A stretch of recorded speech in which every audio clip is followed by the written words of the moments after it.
Hi, I'm Chris, and welcome to this, my first stab at a Q&A version of Faith Elements. And if you could, let me know what you think down on the bottom. Agree, disagree, whatever. You know, reply down in the comments below, and let me know what you think, or send me an email, or if you're watching this on Facebook, you can send me a message there, whichever. So my first question came from my friend Vicki, and she said, a lot of people ask her, how do you know your faith is the right faith, as opposed to Islam and Buddhism and all the other faiths of the world? How do you know that Christianity is the right faith? Now, I just have to say right up front that I am no apologist. I don't take the practice of defending my faith with words. Now you say, why, Chris? Why? Why would you say you don't defend your faith? Well, simply put, in my short 38 years on this earth, I've heard a good number of people tell their story of how they came to believe in Jesus, and in not one of those stories have I ever heard a person include the fact that they now believe in Jesus as the Son of God because they lost an argument with someone over faith stuff.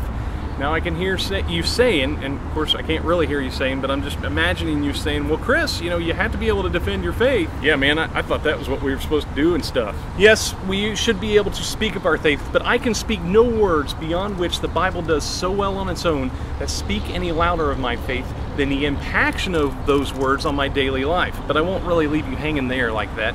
I will add that there is a practicality to living a biblical lifestyle that is just simply amazing. There are so many ideals that when lifted from the text and impressed upon our hearts, that just adds a huge squirt of oil to the works. It just makes things work better in life.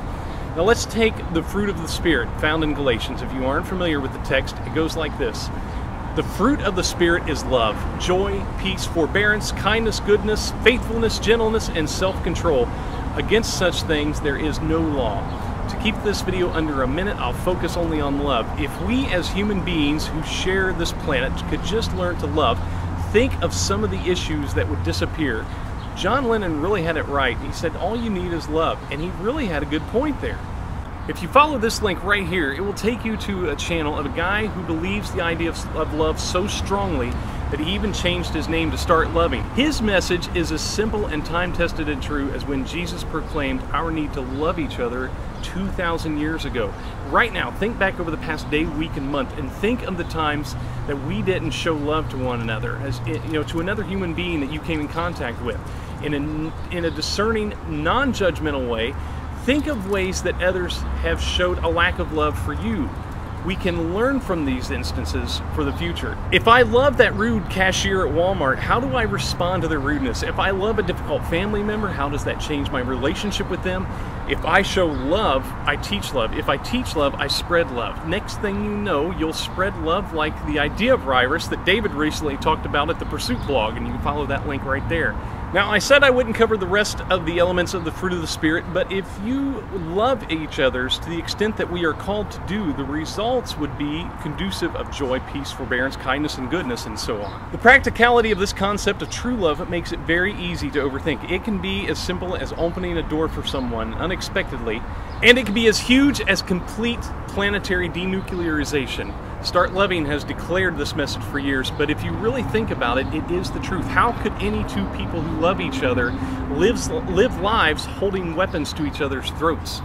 It would never work. Love is the answer. If only all would accept it on an individual level, then spread it to the national level so that it's observable the world around. Call me a Pollyanna if you like, but it's just that simple. So my bottom line is this: I accept the Bible as truth. I place my faith in the Bible and its holy message. I can give little better answer because those who wish to challenge this stance want some sort of physical evidence of said faith. But faith, after all, is a life investment in what is impossible to see, is it not? But I will say that after reading the entire biblical text and seeing the absolute practicality of it all, I have all of the evidence I really need. It just plain works. True implementation via a transformational life works. If my life walk is not enough to be the evidence needed, then I'm afraid either I am failing in living a transformed life, or my words just aren't going to convince someone of my claims of faith to begin with. Well, I had really hoped to jump onto a couple more Q&A subjects in this episode, but I'm afraid my long-windedness has made that impossible. Thanks for watching, and let's continue this conversation in the comments below. Whether you are watching on YouTube, Facebook, Twitter, or whatever, MySpace, whatever source this video makes it to, please feel free to comment where you are, and I will try my best to repost those comments on the other sources. Thanks for watching, and God bless.